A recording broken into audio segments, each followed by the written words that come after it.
Hi, Keith here from the ACT Academy, and I just wanted to bring you this very short video in response to a question that I've just been asked by one of my very valued subscribers. I'm going to keep the name private for confidential reasons, but the question is this. Is there a way to work with filtered lists to update the same field on all records? For example, I have a marketing list to import. I would like to set the referral source for all of the records that I import as marketing list, but at the moment it appears to entail going into each record individually.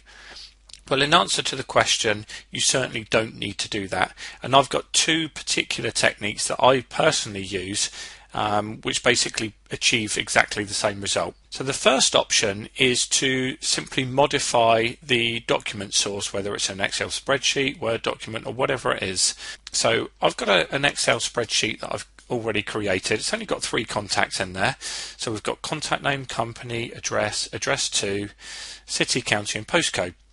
So by far the simplest way is to simply add another column to your spreadsheet.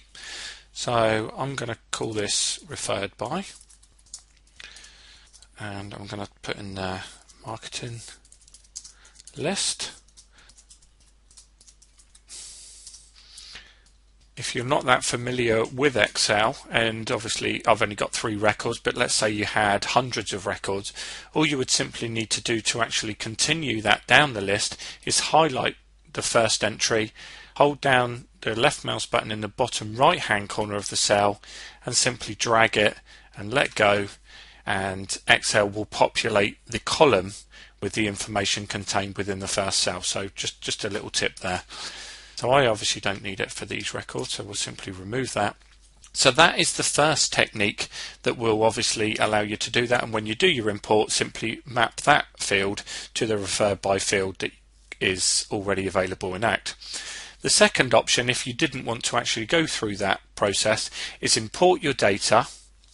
Let's go back to ACT, and once you've actually imported that information, do a lookup. There is actually a field. I don't have it displayed on this particular layout.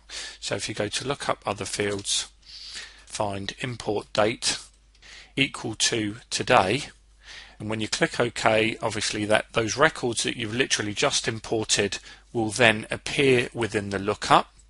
At that point, once you've actually got the records that you want to work with, you would then simply go to Edit, choose Replace Field, search for the referred by field, because assuming that's the one that you obviously want to populate with your marketing list information. Enter the value of marketing list, and when you click OK, ACT will automatically prompt you to confirm that this information that you've actually just requested will modify all of the records in the current lookup. Assuming that that's okay, click on yes, and all of those records will then change and accommodate that new information that you just specified. I'm obviously going to say no because I don't want to make that change. So that's it, just a very short video today, but hopefully it answers a question that's just been raised by my client. And if you're going to import any data in the future, then I certainly urge you to use one of these techniques. Preferably, if I'm totally honest, I would use the first option. Make sure that you get your import data correct first before you import it. It's so much easier, it's tidier, and I just think it eliminates any risk to the data once it's already in there. So that's it. Have a great day, and I'll talk to you again very soon.